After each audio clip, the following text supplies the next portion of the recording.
Chers amis, chers compatriotes,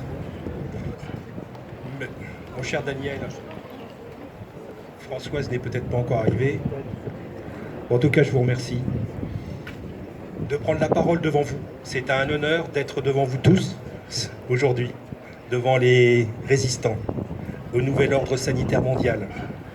Les véritables insoumis, j'en connais un peu, j'en ai fait élire un ici dans le coin. Donc moi, je peux vous dire que les vrais insoumis sont ici aujourd'hui. Bravo. Voilà. Alors, nous sommes peut-être pas encore très nombreux aujourd'hui, mais nous sommes déjà là, c'est la première vague, et on peut tous être très fiers d'être ici aujourd'hui. Et je vais vous rappeler une chose très simple. Le 18 juin 1940, qui croyait le général de Gaulle quand il disait que, après l'effondrement de la France, elle se relèverait un jour et que l'Allemagne nazie s'effondrerait, elle, et serait vaincue? Quasiment personne. Donc, conserver l'espérance, c'est notre première mission, et un jour, vous verrez, comme dans le CID, on sera très nombreux. Qui aurait pu imaginer ce qui nous est arrivé depuis un an? Souvenez-vous, à la fin de l'année 2019, une rumeur inquiétante venue de Chine est venue perturber notre vie. 3 mois plus tard, nous étions confinés, assignés à résidence et placés en état d'urgence sanitaire. C'est-à-dire que le président de la République s'était octroyé tous les pouvoirs. Est-ce que nous en sortirons un jour? Même Jacques Attali en doute. Alors nous avons été confinés, reconfinés, assignés à résidence. Nous serons peut-être à nouveau. On a été mis en régime de semi-liberté à 20h, puis à 18h. Il est désormais interdit d'aller au théâtre, d'aller au cinéma, interdit d'aller au musée. Il a même été interdit d'aller prier Dieu. À se demander si ce gouvernement a quelque chose contre la vie de l'esprit. Il est aussi interdit de manifester, ça l'arrange bien le pouvoir. Les gilets jaunes sont passés par là, désormais ils ne passent plus. Il est interdit aussi de prendre l'apéro avec ses amis. Pourtant on avait fermé les restaurants, on avait fermé les cafés, qui, comme le dit Balzac, étaient les parlements du peuple, plus de parlement du peuple, mais même plus le droit de voir ses amis.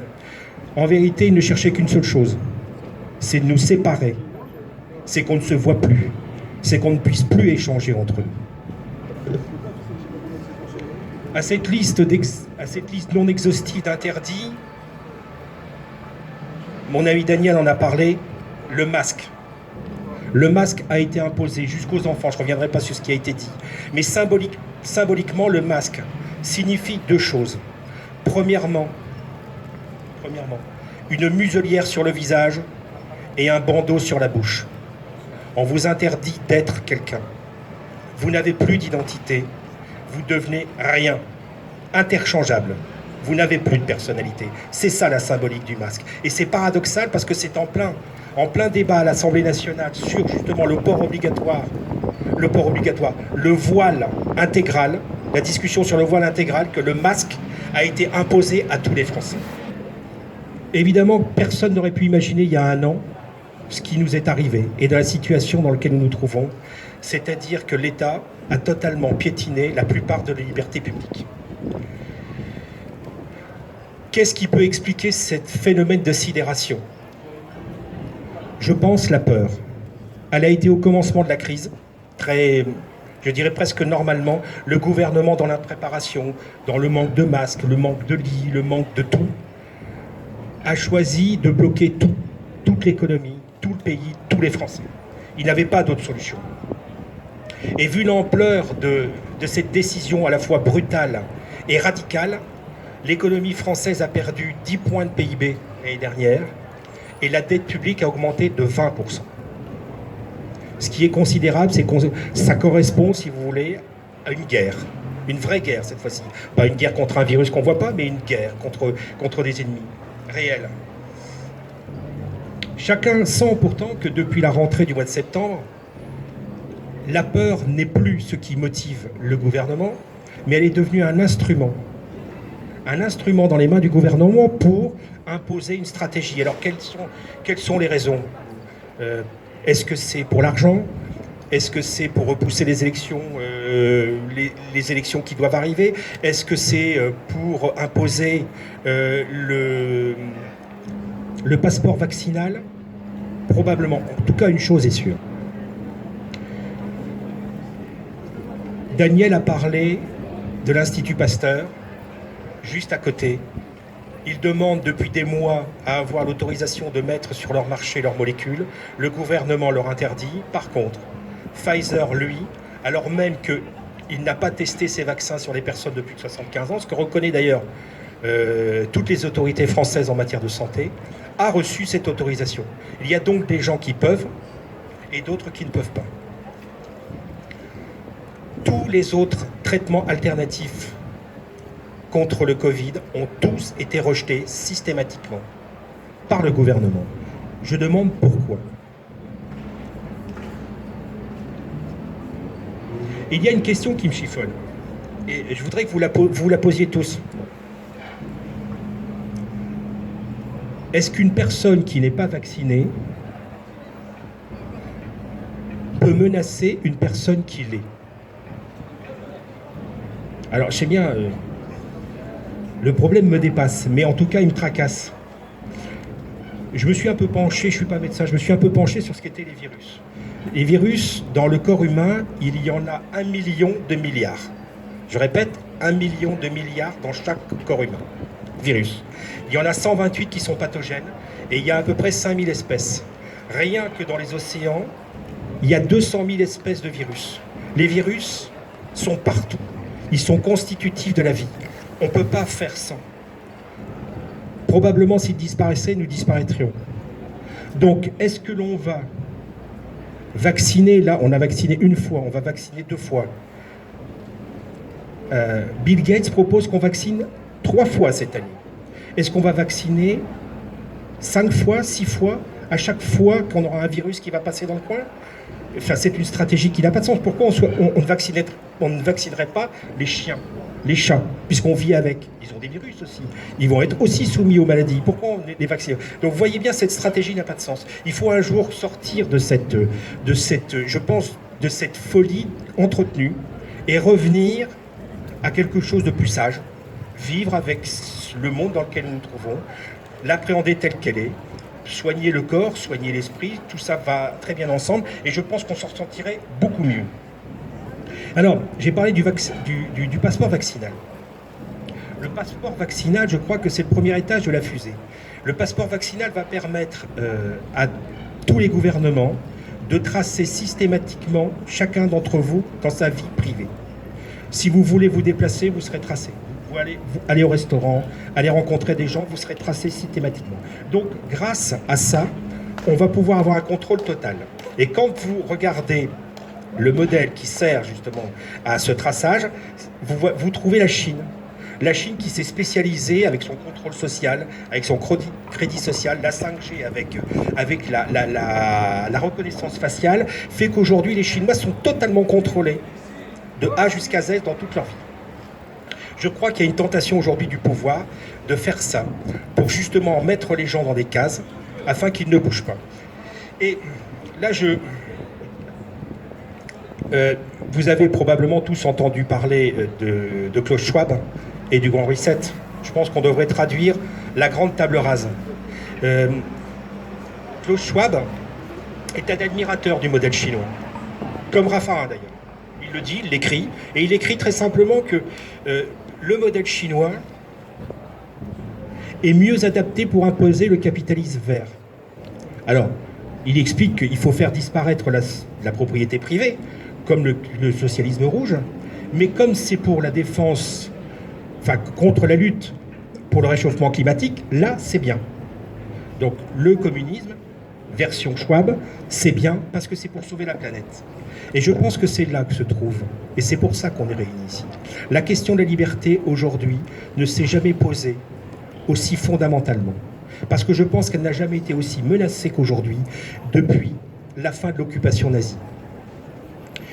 J'ai découvert un peu par hasard, il y a 2 ans, un philosophe et historien allemand qui s'appelle Hans Jonas, qui est vénéré chez les Verts, et qui a écrit dans un livre qui s'appelle le principe de responsabilité.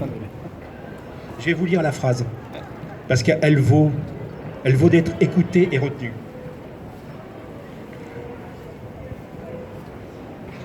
Il faut établir une tyrannie, j'ouvre les guillemets, tyrannie bienveillante et ascétique, sans le consentement de la base, comprenez, du peuple, et capable de réaliser nos buts inconfortables, traduisez la lutte contre le réchauffement climatique.